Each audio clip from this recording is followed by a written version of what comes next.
Neuroplasticity and identity. How your brain shapes who you think you are. Who are you really? Picture this. You're walking down the street and you bump into someone from high school. They squint at you, tilt their head and say, "Wow, you've changed." And they don't just mean your haircut. They mean you, the way you carry yourself, the confidence in your tone, the sparkle or maybe the tiredness in your eyes. You smile politely, but inside a thought sneaks in. Have I really changed that much? Am I even the same person I was back then? That's the million-dollar question. Who are you really? And here's the surprising answer. You are not a fixed identity.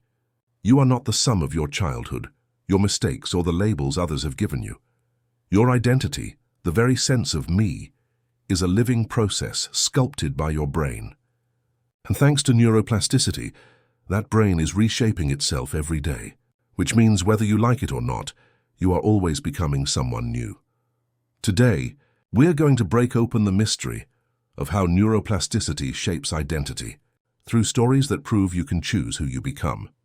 The story of Maya, from shy to speaker. Let's start with Maya. Maya grew up the quiet kid. In school, she barely raised her hand. At family gatherings, she clung to the background. People labeled her shy, introverted, awkward. And like so many of us, she absorbed those labels until they felt like truth. Fast forward to adulthood, and Maya's career hit a wall. She was brilliant at her work as a software engineer, but every promotion required presentations, leadership, visibility. And Maya froze at the thought. One night after another rejected promotion, she broke down. She sat on the floor of her apartment, tears running down her face, and whispered to herself, "I don't want to be this person anymore." That sentence was the crack in the dam. Maya decided to do something radical. She signed up for a local public speaking workshop. The first day was agony. Her hands shook, her voice quivered. Her brain screamed, "You don't belong here." But she kept going. Week after week, her coach gave her small, uncomfortable challenges. Tell a 2-minute story, make eye contact, smile. Each time, her brain fired off stress signals, but also new neural connections. Slowly, she felt less like the shy girl and more like a speaker. 3 years later, Maya stood on a TEDx stage giving a talk about women in tech. The same family who once described her as the quiet one now beamed with pride. She's so confident. She's changed so much. But here's the truth, Maya didn't just act differently. Her brain had rewired. The circuits for fear shrank. The circuits for courage and language strengthened. And her identity shifted. She was no longer the shy girl. She was a speaker, identity in the brain, a moving target. So what's really happening here? How does the brain create this thing we call identity? Identity isn't locked in your DNA. It's not sitting in one self-center of your brain. Instead, it's a network of memories, habits, and beliefs, woven together across multiple regions. The hippocampus stores your autobiographical memories, your mental scrapbook of me.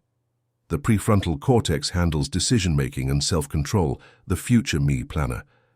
The default mode network lights up when you daydream or imagine who you are in relation to others. Every thought you repeat, every story you tell yourself about who you are, strengthens those neural networks. That's why identity feels so real. But neuroplasticity also means those networks can change. Your brain is not showing you the truth about who you are. It's showing you a pattern, and patterns can be rewritten. Mini-story, breaking free from a label. Take the story of Jamal. In middle school, Jamal struggled with reading. A teacher once called him lazy in front of the class. The label stuck like glue. Jamal carried it through high school, through his first job, even into his relationships. "I'm just lazy," he'd say, shrugging. But at 29, something snapped. A mentor challenged him, "What if you're not lazy? What if your brain just learned differently?" Jamal took it seriously. He got tested and discovered he had undiagnosed dyslexia. For the first time, the problem wasn't laziness, it was wiring. And wiring can change. With targeted reading strategies and consistent practice, Jamal's brain literally strengthened the circuits needed to decode words. Within 2 years, he not only read fluently but began mentoring kids with the same struggles. The lazy label died.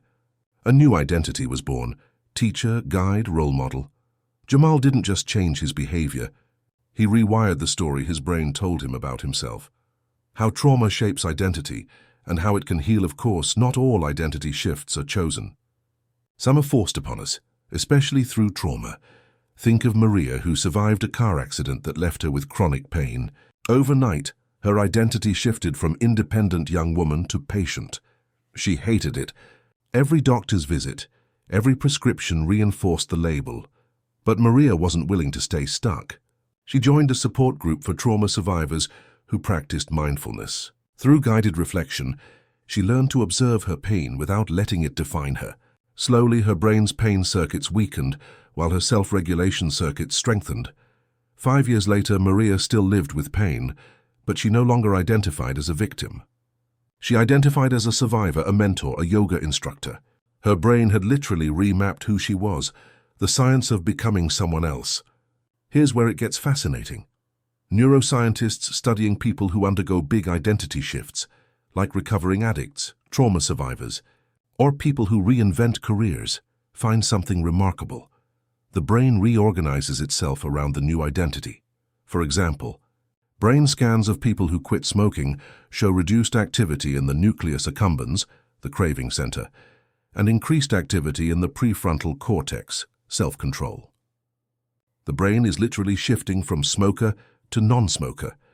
Long-term meditators show thicker gray matter in areas linked to self-awareness. Their brains are physically wired for a different kind of self. Identity isn't fixed. It's flexible, and neuroplasticity is the engine driving that flexibility. Mini story: the athlete who lost everything. Let's meet Alex. Alex was a professional soccer player.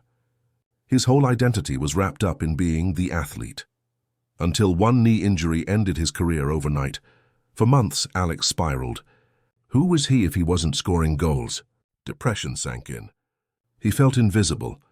But one day, while coaching a group of kids at a community camp, something clicked. He saw the spark in their eyes when he encouraged them. For the first time, he realized maybe his identity didn't have to be athlete. Maybe it could be coach. That single realization was enough to start new neural wiring. He dove into coaching, sports psychology, and mentorship. Within a few years, he felt more fulfilled than he ever had on the field. The brain scans of people like Alex show the power of identity shifts. When one set of pathways goes dormant, new ones grow to take their place, like a forest healing after a fire. The stories we tell ourselves at the core of identity is storytelling. Every day, you tell yourself stories about who you are. I'm bad with money. I'm not a morning person. I'm the funny one. I'll never be successful. Each of those stories isn't just harmless chatter. They're instructions to your brain. Repeat them enough, and they carve deep grooves into your neural pathways, but the opposite is also true. Change the story and you change the wiring. Change the wiring and you change the self. That's why therapy works. That's why journaling works. That's why affirmations and visualizations, though they sound cheesy, actually matter. They're not about positive thinking. They're about building new brain circuits for a new identity, how to rewire your identity. So how do you use neuroplasticity to reshape who you are? Here are 3 science-backed practices, identity-based habits. Instead of setting goals like I want to run a marathon, reframe it as I am a runner. Every small action, tying your shoes, jogging for 5 minutes, reinforces that identity. Self-reflection questions asked daily. Who am I becoming through my choices today? This activates the default mode network and strengthens awareness pathways. Surround yourself with new models. The brain's mirror neurons absorb behaviors from people around you. Spend time with people who embody the identity you want, and your brain will start rewiring to match.